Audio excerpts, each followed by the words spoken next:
उसने मुझे सत्यानाश के गड्ढे और दलदल की कीच में से मारा और मुझको चट्टान पर खड़ा करके मेरे पैरों को दिया।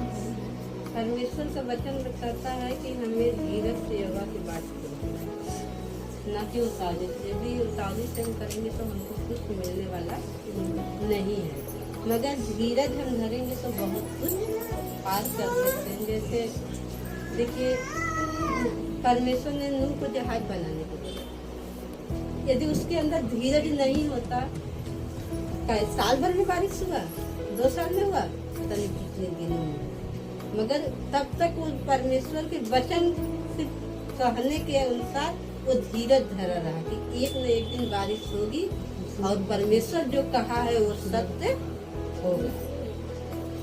क्योंकि हम लोग यदि धीरज धर के कुछ कहेंगे तो परमेश्वर हमारी ओर झुक करके सुनता है। कोई इंसान झुक करके यदि आप कहेंगे तो सुनने वाला नहीं, तो ठोकर मार करके चला जाएगा।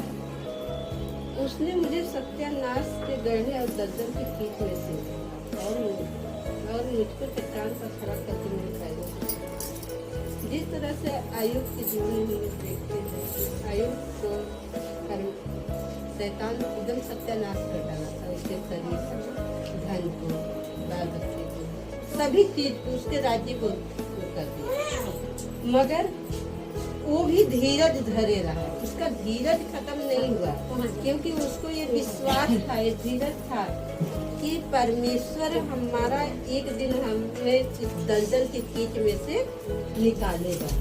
तो परमेश्वर, यदि उसका विश्वास थोड़ा सा भी, जैसे उसकी पत्नी का डगमगा गया, उसके बेटे बेटियां का डगमगा गया, तो उसका डगमगाता तो वो दलदल की कीच में से नहीं निकलता, और न तो परमेश्वर उसके साथ होता। मगर उसका विश्वास था कि यदि हमारा सिर्फ एकदम हम पड़े रह जाएंगे, थोड़ा सा भी प्राण रहेगा, तो भी हमें परमेश्वर उठा करके खड़ा करेगा।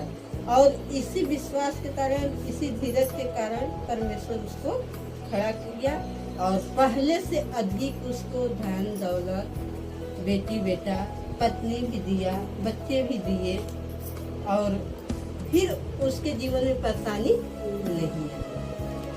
और उसने मुझे एक नया गीत सिखाया जो हमारे परमेश्वर की स्तुति है।